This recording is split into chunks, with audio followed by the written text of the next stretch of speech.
Do you wish you could turn back the clock on aging? Anti-Factor Lipids is the breakthrough supplement that's scientifically proven to repair and renew your body's cells. Anti-Factor Lipids are identical to the phospholipids found in your cellular membranes. They've been shown to repair mitochondrial damage, a primary cause of biological aging. Anti-Factor has also been shown to reduce fatigue by more than 40%.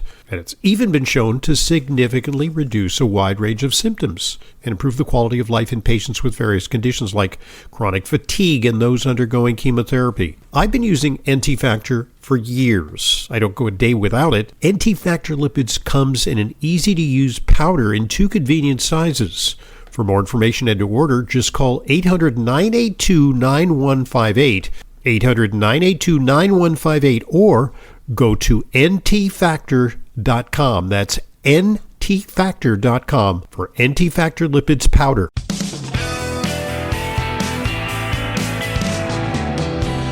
Welcome back to today's Intelligent Medicine Podcast. I'm your host, Dr. Ronald Hoffman. In part 1, you hear the fascinating story of today's guest, Dr. Sina McCullough, who was motivated to write her book, Hands Off My Food, by her own profound health crisis. She is well now, beyond well. She is enjoying optimal health after what seems like a near-death experience, which prompted her to write Hands Off My Food.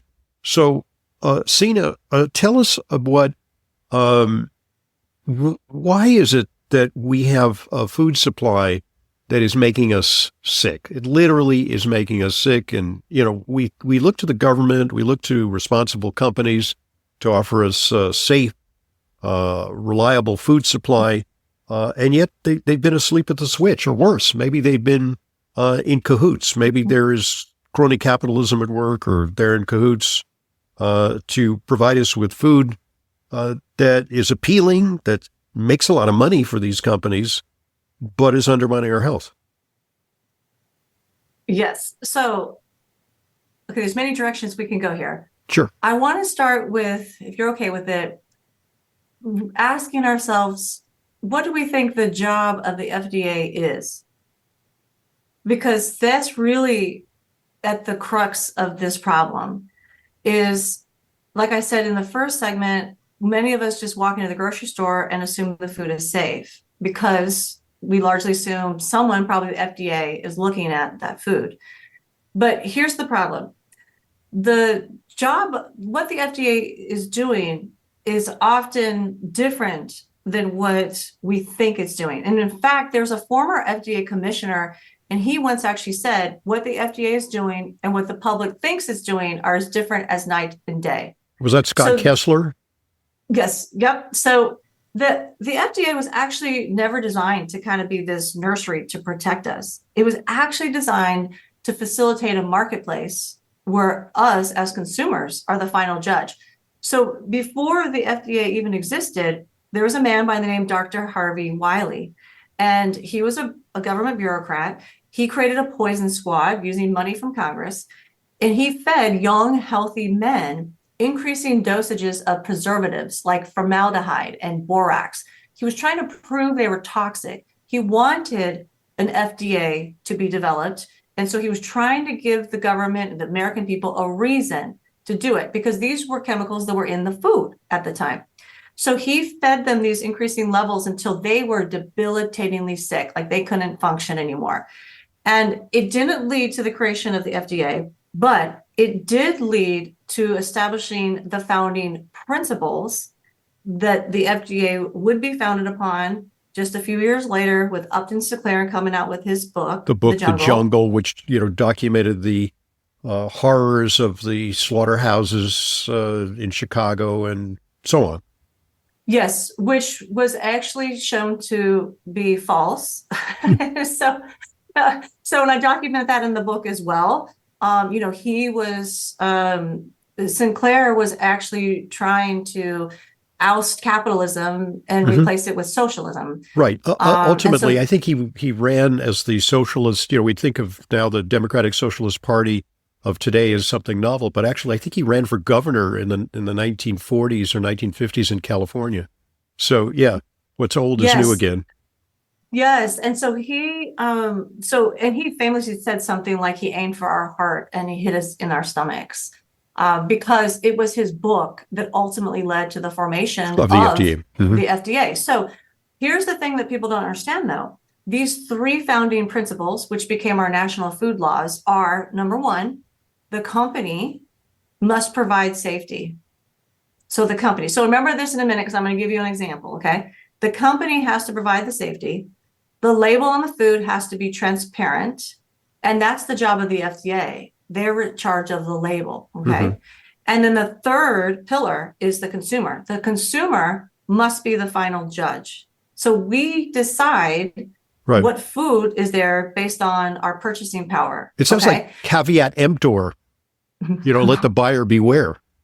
Yes, yes. So a great example of this that has a lot of people outraged is grass, generally recognized as Mhm. safe. Mhm. And have you talked about this?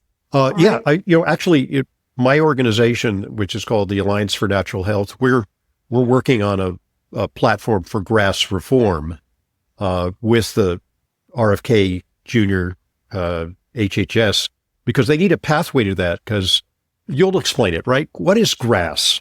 Yes. Okay. So GRAS stands for generally recognized as safe, and it came out of the 1958 Food Additive Amendment.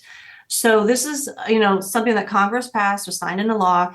GRAS is actually a loophole, and it's allowed thousands of laboratory designed chemicals to enter our food supply with virtually no oversight. So what happens is a company can actually hire what they call an expert to declare that a new chemical is safe. And once that is self-certified, that chemical can go directly into your food without an FDA Right. review, without FDA testing, without even a waiting period. And oftentimes, these experts have financial ties to the companies. So What are, they're what are some clearly, examples of the things that have been introduced over the years? I mean, they're too numerous to recount, but what are some of the prominent examples of oh, grass things that are in food that really don't belong in food? so the one that people probably most know about is trans fats. Oh So boy, trans fats sure. were actually grass. And Hmm. now that's one of the rare instances where the FDA revoked a grass status, Hmm. right? Because of all the deaths linked to it. So and I'll give you another example of it just 1 second though, Sure. because this will kind of set it up to why this example is so important. So one of the things that the public isn't necessarily aware of is that whole process where a company can notify the FDA that they put a new chemical into our food, that entire process is voluntary. So a company doesn't actually have to tell the FDA that they just added a new chemical to our food. But here's the kicker. Guess who made the notification process voluntary?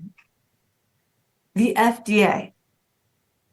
So the FDA themselves did that. So when I learned this, I was really shocked. And so I was trying to figure out, is this real? Like, that's why there's so many citations in my book, because I have original sources, oftentimes duplicate sources, because I, like I said, blindly trusted my food and I couldn't believe what I was discovering in my research. So I contacted the Government Accountability Office, the GAO, and I asked them, because they're the watchdog over all the other government agencies, right? So I actually asked them, is this right? Like, what's happening here? Why isn't the FDA doing its job? Like, aren't they supposed to be testing these chemicals? So first of all, that's a big myth. The public believes the FDA doesn't test the chemicals in our food. Okay. The chemical companies themselves test it. So we got industry funded studies. And It's a oftentimes when things self-attestation process. That's exactly right. And oftentimes, when they do submit data to the FDA, it's summary data, it's not raw data.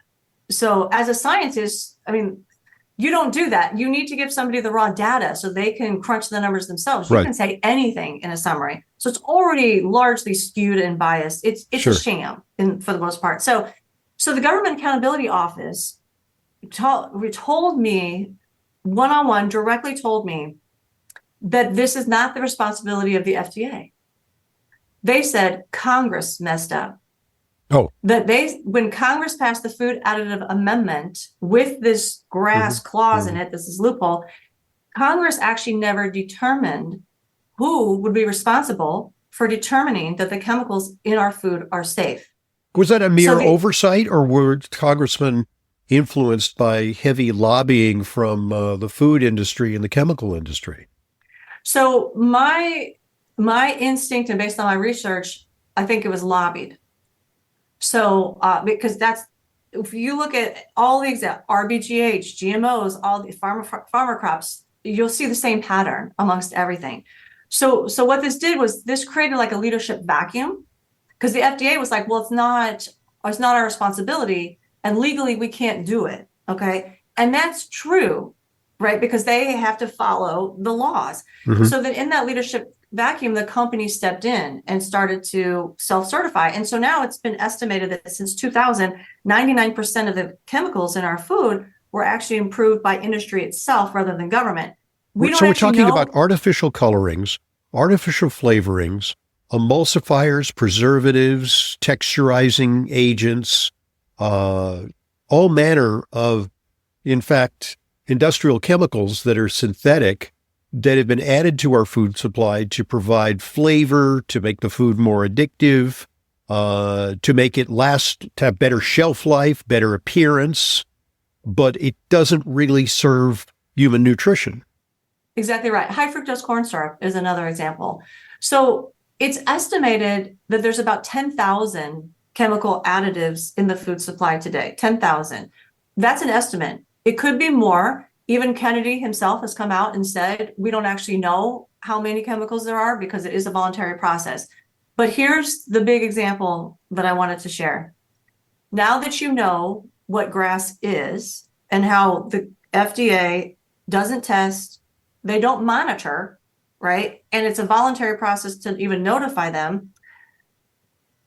Genetically modified organisms, which clearly this is a big deal. You are altering the genetic makeup of our food and of animals now. Yeah. Genetically modified organisms got on the market from the FDA standpoint because the FDA, quote, presumed that GMOs were GRAS. So think about what that means. The first time ever that we're modifying genes in our food, like putting Bt toxin in corn, that's in like probably 90% of the corn now grown in America, has this toxin in it, sprayed with glyphosate. That corn is GRAS. So the companies who made the GMOs determined that their own GMOs were safe. And is it done on a case-by-case basis, or once the precedent has been created for GMOs, like the floodgates open? Yeah, once the precedent's been created, because that's now the rules and regulations that they're able to follow. So in other words, each GMO new crop, the giant salmon or the shelf-stable tomato, each of those is approved on the basis that GMO is okay, on the basis of a precedent that was set originally. Yeah. So they'll say now, oh, it's not GRAS because now we have this notification process. But if you look at the notification process, it is pretty much identical to GRAS. So in GRAS, if a company doesn't have to tell the FDA they put the chemical in there. If a company wants GRAS status, okay, then they submit a letter to the FDA, and you would want GRAS status for certain things. So for example, when I worked for the supplement company, we would only use chemicals like ingredients that were GRAS. Like right. it holds a lot of weight. And actually, we don't want to throw the baby out with the bathwater. We don't want to get rid of all GRAS approvals because very useful things like curcumin, for example, or pycnogenol. Exactly. These natural substances are GRAS, but they are derived from nature. And they're useful, they're nutraceuticals, and we would like to keep them on the market. We don't want to shut those down. So we need a pathway for legitimate natural products.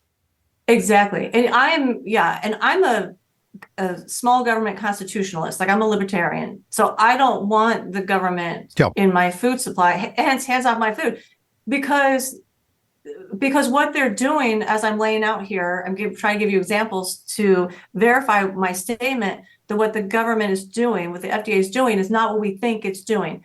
But yet because we think it's protecting our food, we think it's safe. And so we're lulled into this false sense of security, and it's making a lot of us sick because the food is adulterated. So, so to finish the connection with the GMOs and the GRAS status, when a company submits a letter for GRAS status, the FDA is very clear. They don't approve that chemical and they don't deny that chemical. What they will do is give a no further questions letter. So they'll literally say, all right, the company, you did your due diligence. We have no further questions. But remember, it's your responsibility to determine that your chemical is safe and whatnot and on.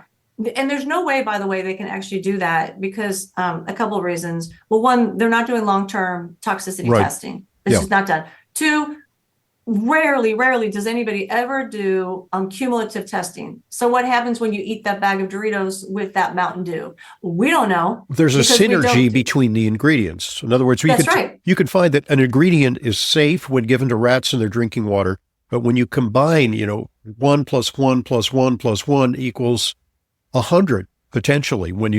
There's a synergistic adverse effect of some of these things when there's an onslaught of these things simultaneously. That's right. And, in fact, this is one of the big problems with glyphosate, that, glyphosate obviously is found in Roundup. And so it's the most widely used herbicide in the world and on our food supply here in America. Clearly, it's making people sick. We have lots of scientific studies to verify this, and Bayer Monsanto has been losing cases because of it. So glyphosate actually, when it went through approval, they didn't look at it in the whole formulation, right? The company only tested glyphosate itself. Again, in-house tests. The company's testing their own chemical on rat studies, short-term rat studies, but predominantly. But my point is, they only looked at glyphosate itself. They didn't look at glyphosate in the Roundup formulation. So with all the other surfactants and whatnot. And this came out in federal court, and actually under deposition, the lead toxicologist had to say that we don't know if Roundup causes cancer because we've only done cancer studies with the glyphosate. They've never done cancer studies with the whole formulation. So they test one ingredient, which is not a real world application, right? In the real world, like we're eating all these things combined. Subsequent tests have shown that the commercial glyphosate that they're spraying on the crops can be up to 1,000 times more toxic than glyphosate alone. And it's because of the co-formulants. So that's one example of why it doesn't even matter, these GRAS studies, because they don't apply to the real world. They don't apply to how we actually eat these foods, But so you have all these issues with the GRAS notification process anyway. And then what happened was the FDA said, oh, well, now there's gene edited crops. And there was a whole other long story about how we got that regulation, but there's really no pre-market approval or mandated long-term safety testing for gene-edited crops either. Right. We could CRISPR anything, any trait, any desirable trait, color, shelf life, nutritional content, you name it. We have the tools now to slice and dice the genes of plants and animals and ultimately humans. Yes, and they do it. And so once again, even with gene-edited crops, the industry just submits data to show that it's substantially equivalent to a conventional crop, and the FDA sends back a no further questions letter. So they don't call it GRAS, but it's the same process of GRAS. Mm-hmm. So that's really who's protecting our food at this point. Is like, those are just a couple examples of like why once I discovered all of this, I was so compelled to let people know, because if you sit back and look at it, I mean, this is really crazy that this is the food supply that we have today, that we've all just handed over the responsibility for a top-down savior. And as I said, with the creation of the FDA, it was actually never meant to be that way. They were never meant to be the final judge, to be our final protector. That job is ours. And we've stopped being the watchdog over our food. And that's why most of us are sick. So long roundabout answer for your first question you asked. Yeah. Oh, I don't remember that question. That was 10 minutes ago. Go ahead. No, so that was a long roundabout answer to answer that. But if you want, can I give you one more example? Please. This ties in. This is the best example. This is the first example that I learned about, and I'll tell you, I spent probably 3 years researching recombinant bovine growth hormone. Oh, RBGH. yeah. I wanted to talk about that. Yeah, good. Yes. And so I originally wrote 110 RGBH. single space pages. Mm-hmm. Yeah, RBGH, recombinant bovine growth hormone.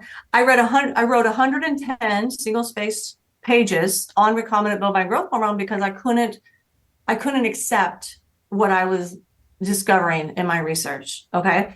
So many people probably remember RBGH because it was the first genetically engineered hormone allowed in our food supply.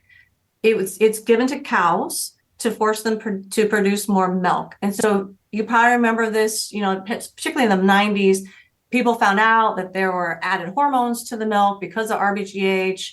And there's this huge upset that we were feeding kids milk with all these hormones in it and what damage that was going to cause.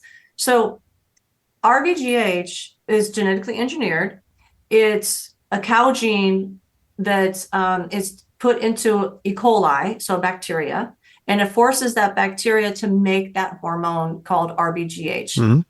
This obviously for economic purposes, not for benefiting the nutrition of the cow or the health of the cow or us. Excuse me, I just want to say that I have a friend who grew up on a dairy farm, and he says what they're doing with cows now is amazing. He said they are producing literally 4 to 6 times more milk than when I grew up on a dairy farm in the 1950s and 1960s. He's an older guy. And so it just a quantum leap in productivity. It's great pumping out the profits, but there's the consequence. So RBGH worked in the sense that it did increase milk production in the cow, but there's always a consequence when you force nature to do something unnatural. And so now there's been documented elevated levels of insulin, IGF-1, insulin like growth factor 1, for example. It's been associated which is now a with cancer promoter. Yeah, that's right. Many different types of cancers, including childhood cancers and breast cancers.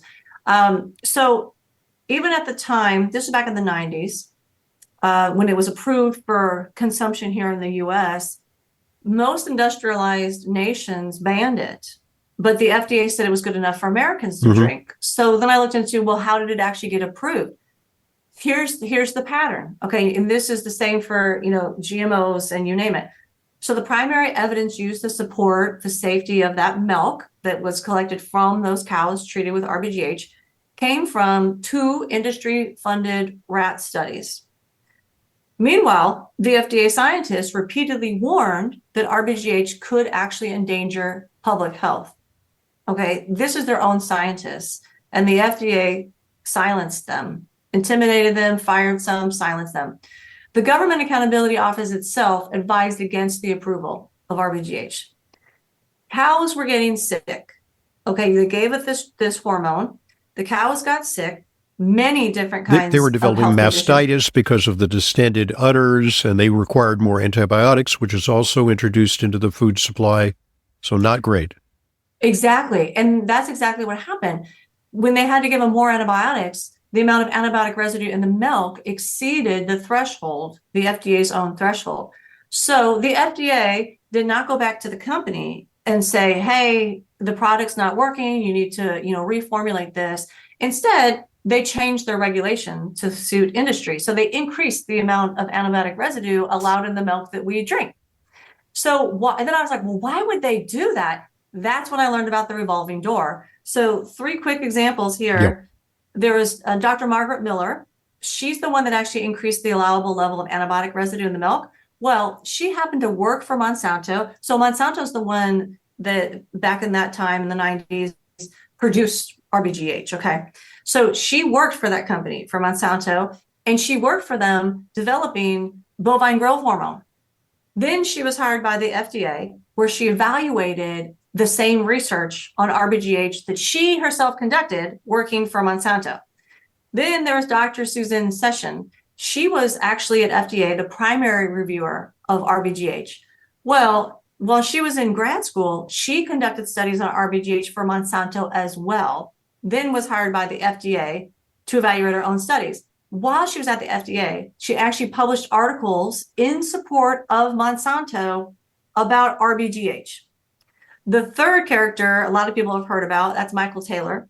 He was the vice president at Monsanto, and then he moved over to the FDA Deputy Commissioner of Policy, and he wrote the FDA's labeling guidelines for RBGH. Mm-hmm. So if you look at your milk, it will say like FDA states no significant difference in milk from cows treated with artificial growth hormone. He is responsible for that. And ultimately, these people get rewarded after their tenure in government service, where they can make multiples of the government salary by, again, joining private industry, working for the companies or lobbying for the companies. Because they know where the bodies are buried. They can schmooze their former colleagues in the agency to get things done. That's what happens. That's what also happened with Scott Gottlieb, who was former head of the FDA, who now is on the board of Pfizer. That's how things get done in Washington. It is. And so, that's another point I want to make is that I'm not saying that like the entire FDA or the entire USDA is just bad and corrupt. It only takes a handful of people at the top to push these policies through, to push these foods through. Mm-hmm. And so there's some really good people working. There's some really earnest people, committed civil servants, scientists, researchers who really want to protect the American public. But politics and moneyed interests sometimes affect the outcomes. That's right. Power corrupts. Okay, folks, at this point, let's pause and allow one of our sponsors to have an opportunity to share an important message with you. So here goes. Listen up. Have you ever heard someone say that probiotics didn't work for them? Since all probiotics are not the same, the probiotic you choose can make the difference between superior results and no results. Look for an enriched formula containing these 3 key components for best results: probiotics, prebiotics, and postbiotics. A worldwide leader in microbiome health for over 40 years, Dr. Ohhira's Probiotics is an enriched full-spectrum probiotic system fermenting multiple strains of probiotic bacteria and nourishing prebiotics. The result? Transformative postbiotic metabolites that maintain and support the biodiversity of flora in your gut for optimal digestion, gut-brain, and immune health. Dr. Ohhira's, certified vegetarian, free of gluten, allergens, dairy, and GMOs. For a superior probiotic formula, get Dr. Ohhira's probiotics today at Sprouts, Natural Grocers, and other natural health retailers nationwide. Thanks for listening, and thanks for supporting our sponsors. They are what make intelligent medicine a continuing free resource to you. And now back to today's guest, Dr. Sina McCullough, author of Hands Off My Food. When I was researching RBGH, I stumbled upon something that was really devastating to me because it helped me to see that the problem with the food supply is not just the adulteration of it, which can lead to debilitating health. It's also a loss of freedom. So when RBGH was in the drug trial period, right? So remember, this is a genetically engineered hormone, first one ever in our food. So it had to go through a drug approval process, right? Because it was given to cows.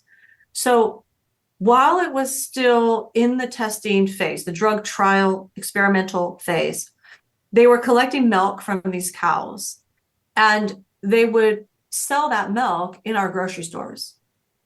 And it was unlabeled. So Americans for 8 years unknowingly drank the milk that came from these experimental cows. And the reason I found this is because if you look at the Government Accountability's report on on the FDA approval of RBGH, they will say in there, they outlined FDA allowed this to happen FDA allowed it not to be labeled. They allow the consumers to be in the dark about it. And they say, we disagree with the FDA on this point, that the FDA thinks you don't have a right to know when you're consuming experimental products. And the GAO said, we disagree. And I thought, wow, but you know what? Nothing's been done about it. Yeah. It's still policy. And some people are saying, well, I don't drink milk. I'm an adult. I've long since stopped drinking milk. But what about ice cream? What about butter? What about cheese? What about yogurt? All these products concentrate milk and concentrate the additives so that you're getting supercharged with these additives, because milk, a rather, diluted liquid form delivery system of these compounds. So yeah, this is replete in our food supply.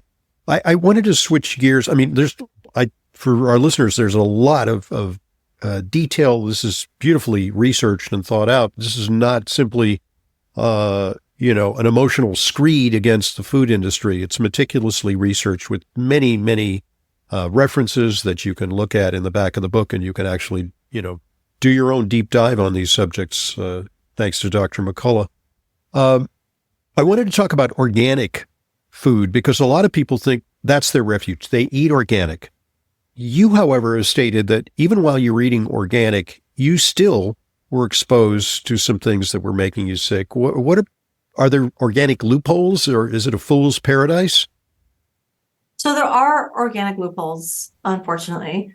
And there are ways that you can patch those loopholes. But I will say, because of glyphosate, it's ubiquitous. It's water soluble. Yep. So we're having contamination. It's in our water supply. It's in breast milk. It's in our placentas. It's, that's right. In our organs. That's right.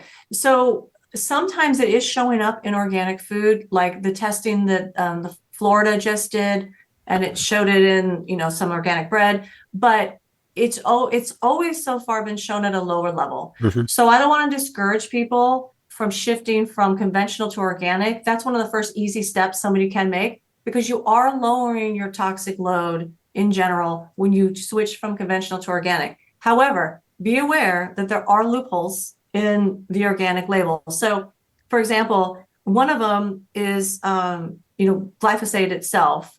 The products can be contaminated with glyphosate. And so you have, and also they don't test it. So the USDA organic label is largely a paper trail.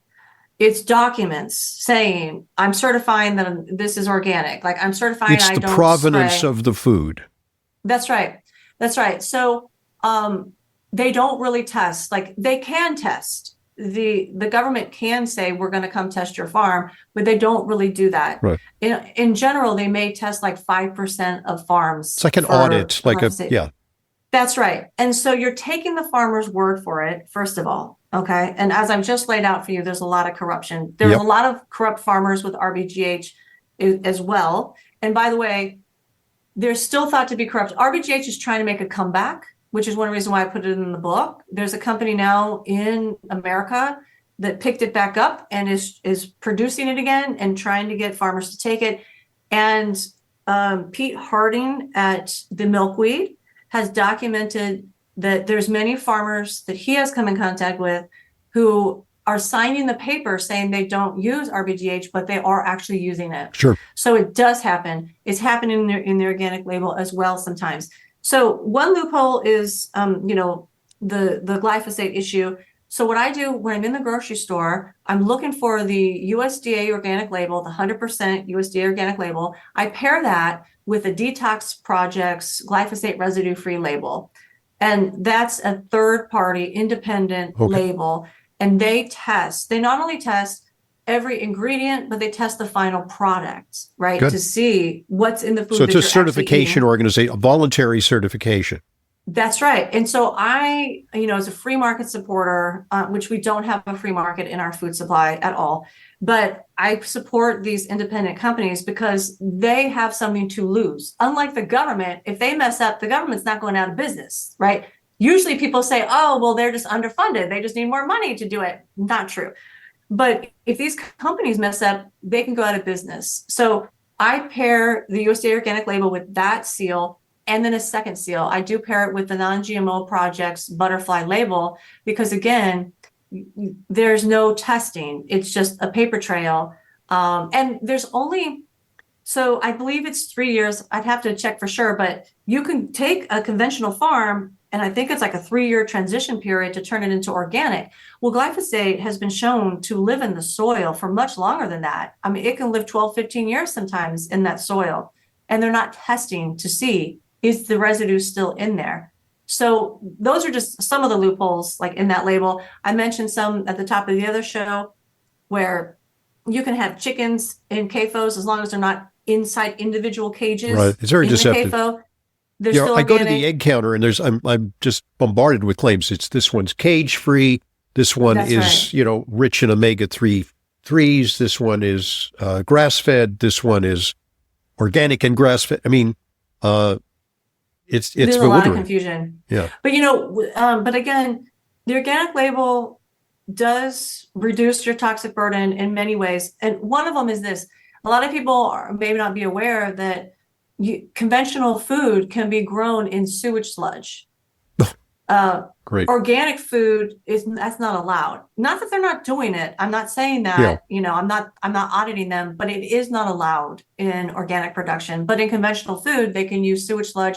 And this is actually on the government's own website. They will break down what percentage of crops they believe are being grown in sewage sludge. And then you go to like even the CDC's website, and they talk about contaminants in this sewage sludge, including not only heavy metals, but drugs, Drug like residues, different types of yeah. medications, I mean- drug residues that are in it, and our crops are being grown in that. Right. Would you like So- some Prozac with that corn on the cob, Exactly. So for me, even though organic is more expensive and it has loopholes, these are some of the reasons why I still choose the organic. The ultimate is to know your farmer, right? Grow your own food and know your farmer. And even if you live in a city, you can still get food now shipped to you, like Polyface Farm with Joel Salatin, he's the one I co-host my podcast with.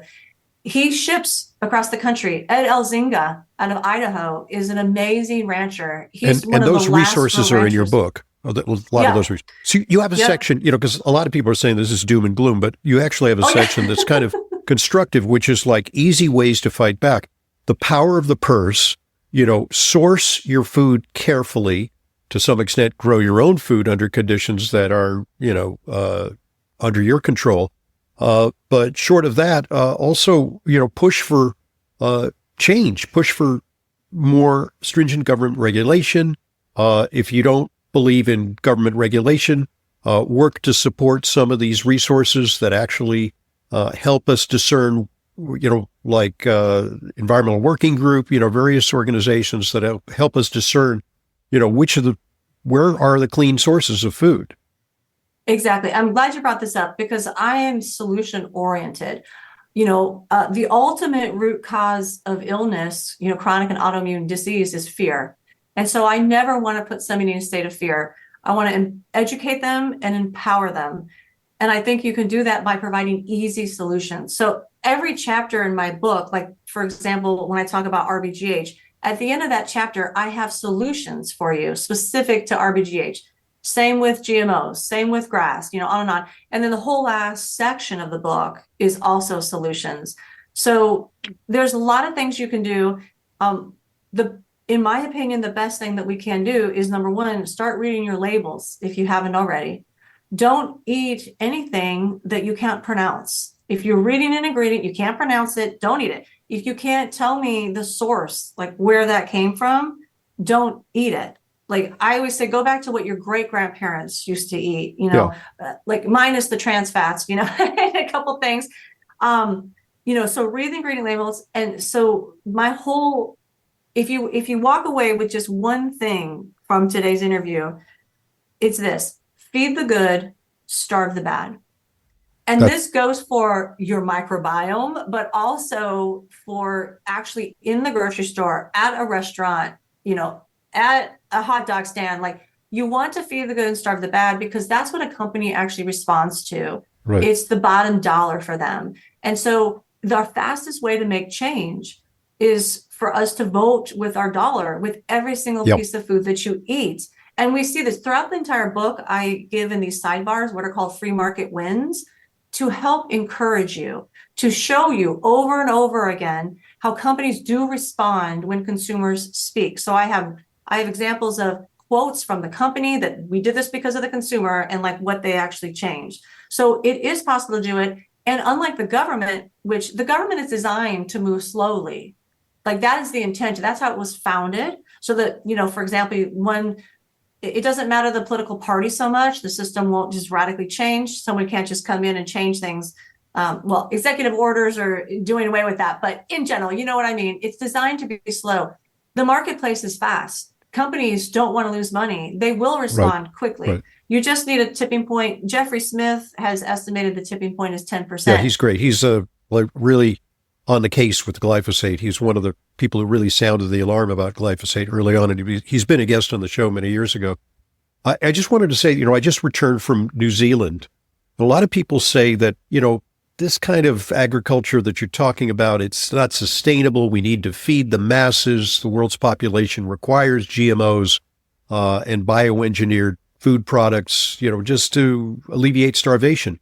But the entire food economy of New Zealand, and two major industries in New Zealand. Number two, tourism, because it's a beautiful country and they've kept it pristine and beautiful. And the food industry, where they export all over the world. They only have one feedlot in the entire New Zealand. There are 10 times more sheep in New Zealand than there are people.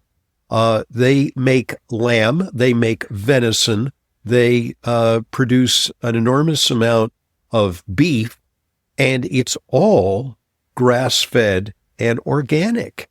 And that's because they want to meet the demand worldwide of people who want to eat clean, and dairy products too.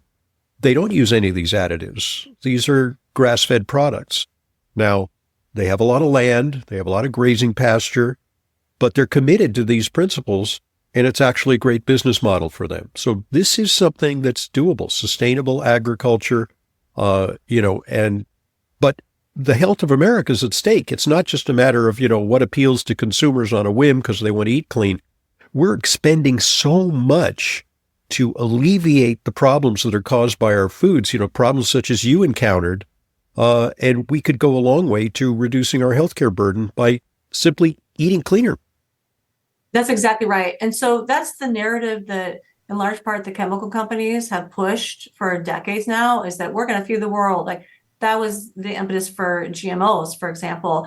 But, we waste so much food here in America. If you look at the government's own statistics, it's somewhere like around 40%, I think, of food that we waste. So we've got a bunch of different issues going on. A huge one is the waste of our food.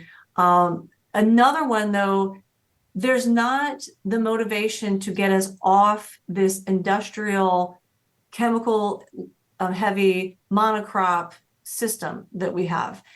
And we saw that with Trump's executive order of glyphosate, how now glyphosate's part of our national security. Yep. I mean, we're in the era of MAHA, but we're going backwards in regards to some regulations. That's so not MAHA. That's right. And so for me, a lot of people were devastated by that executive order, and they used the word like betrayal. Like he and the MAHA movement betrayed us.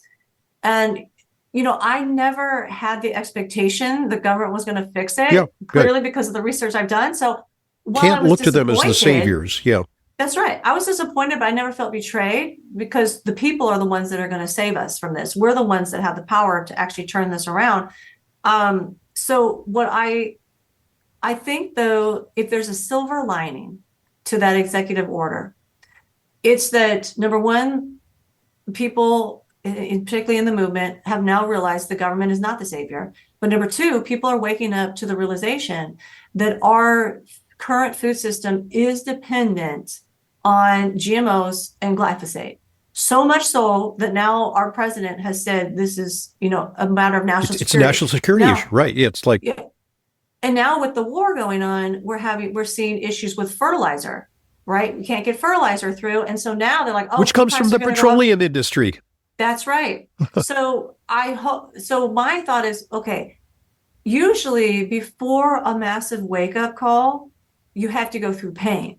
Right. right? Got to go I'm cold. hoping, You got to go, through, you got to hit rock bottom, as they Yeah. sometimes say in the addiction community.